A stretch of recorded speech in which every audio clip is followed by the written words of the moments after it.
Broncos country, what is up?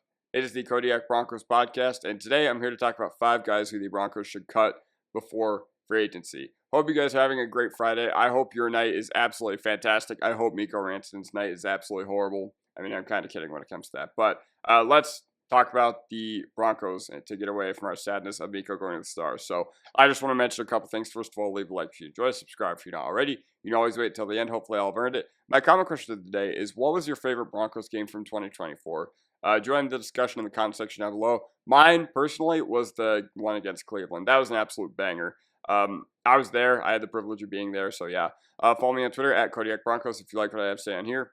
Let's dive right into it. So, this is disclaimer. This is a guy who I don't think should be cut before free agency, but this is a guy who absolutely can't be on our 53-man roster next year. So I did kind of clickbait in the title of this video. Kroll is not a guy who I expect the Broncos to cut at any point this offseason. I mean, during late August, early September, we'll worry about this, but I just don't see the merits in keeping this guy around, okay? So, you know, people who hyped him up last year during the offseason, during training camp, what did you see in this guy? And I'm not going to name any names of, you know, reporters who said that Kroll was doing great. And then I remember there was one reporter specifically, one who I'm not going to name drop, but said that Gronk was also coming out of retirement in the NFL. And he told Sean Payton that Lucas Kroll had been one of the best training camp performers. And Sean Payton was like, "You are tweaking, man." Yeah, so people who hyped him up, like anybody who was like all aboard the hype train, anyone who actually had insight to the team that was kind of, you know, letting the Kroll hype train leave the station. I'm just wondering, what did you see? Like, it's not me trying to be condescending or anything like that. I'm just like, well, how could you arrive at the conclusion that this guy could be something in the NFL based on what we saw this past year? Maybe he was performing really well in practice, and maybe he just doesn't perform well during the games. I'm not entirely sure. But at least the other roster clogging tight ends that we have that are replacement level, like Troutman, Adkins, and Burton, at least they scored touchdowns here and there this year. Kroll didn't catch a single touchdown. He did, I think, his most receiving yards in a game was like 21 against the Chargers. But yeah, this dude did literally nothing all year long. He was literally a replacement level. I know that people got hung up on the fact that he had like a 9-10 relative athletic score, and people were like, "Ooh, this guy has a decent ceiling." But what I will say, the most pathetic part about Lucas Kroll's season last year is that this group arguably overperformed. And that's just absolutely pathetic. That can't really be the case this upcoming year. We're going to make a lot of moves to revamp this tight end room. And yeah, once again, this dude just does absolutely nothing. He doesn't block, he doesn't catch. So if he doesn't do either of those things, what is he good for as an NFL tight end? Now, before we talk about Alex Singleton, I am going to take a sip of water. All right, so Alex Singleton, $5.6 million in cap savings by cutting him. I really like Alex Singleton. I like what he's brought to the Broncos. I really wasn't happy with his play in 2023, but we saved $5.6 million in cap space by cutting him, and to be completely honest, that's just not a hard choice, especially with all of our theoretical inside linebacker additions. We're going to get some upgrades there. Drew Sanders is going to have a full offseason removed from his Achilles tear, so I'm hoping he can still show something, but if we bring in a free agent, if we draft a couple dudes, like, I don't know. I don't know what the future holds for this inside linebacker room yet. We will get some clarity on it during the free agency period. But Singleton, I can 100% confidence tell you that he is not a long-term solution on this team.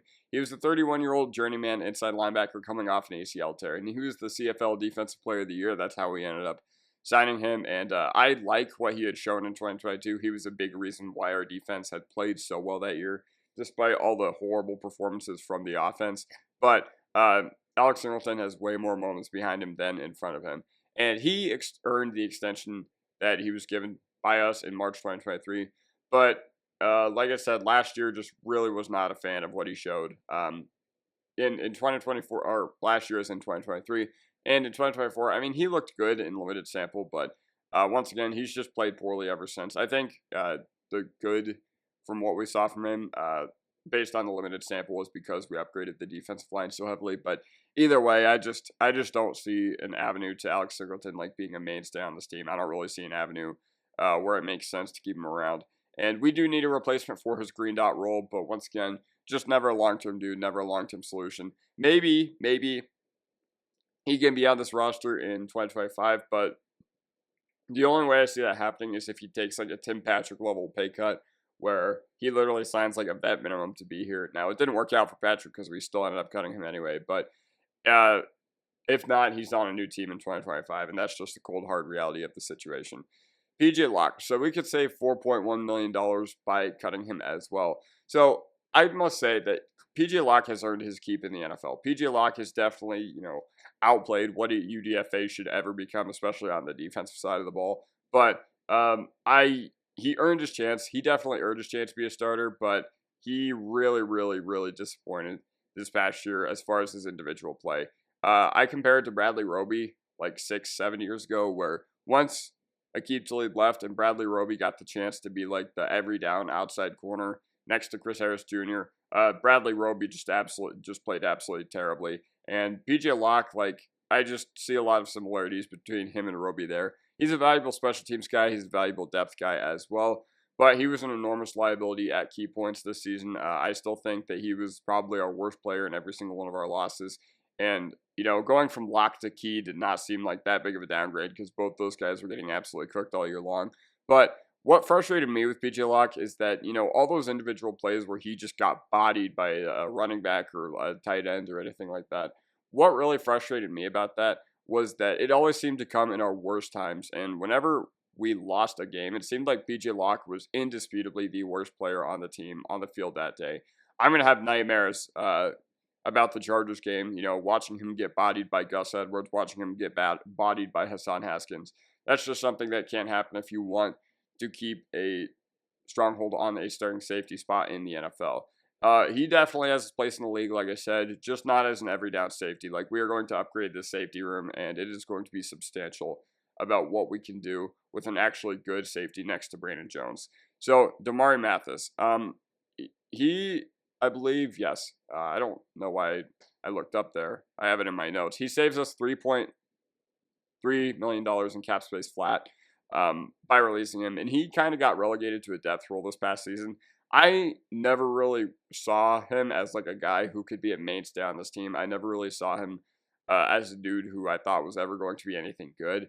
He never really got any trust from the coaching staff after the Miami disaster, and we were bare bones in the secondary that day, but Damari Mathis, Isang Bassi, those guys were a main reason why that absolute disaster happened. And once we benched Damari Mathis last year for Fabian Moreau, we started playing so much better on the defensive side of the ball. And it's not like Fabian Moreau was anything special, but it just kind of tells you where Damari Mathis was at as far as a cornerback. He was our cornerback 6 this past year. And he was even behind Levi Wallace and Chris Abrams-Drain. Chris Abrams-Drain, that's not really that big of a deal to be behind him because Mathis was a 4th-round pick. Chris Abrams-Drain was a 5th-round pick. But what is notable about that is that Chris Abrams-Drain usurped him in his rookie year, whereas Damari Mathis was literally in his 3rd year. But Levi Wallace, I just, once again, don't really know what the coaches saw that made Levi Wallace our depth option behind Riley Moss there. I like how hard Damari Mathis would compete. He was definitely really physical. The way I discovered him was when I was watching Jahmyr Gibbs against Pittsburgh in 2022-21. I saw Damari Mathis make a really, really violent hit on Gibbs. And that's kind of how I was like, wow, this guy's actually a dog. But he's an effort guy. Even if his play never matched it, I can appreciate what he did. I can appreciate how hard he played. And there's nothing wrong with a 4th rounder turning into a depth guy at the NFL level, but we just have so much depth in our cornerback room that $3 million for the 5th option is just something that we're not really ready for as a team yet. I know that you can never have enough guys in the secondary, but Damari Mathis is not really a long-term guy in my opinion.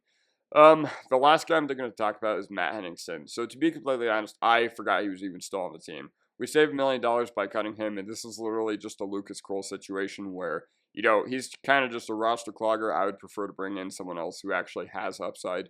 We see Henningsen every year during the preseason, and to be completely honest, he hasn't really impressed me ever since he's come into the league. There's never been a point during the preseason what we had with Jonah Ellis last year where I was like, oh my God, this dude's making plays. This dude's rushing the passer really well. This dude's stopping the run. Matt Henningsen, I see him get pushed back quite a bit.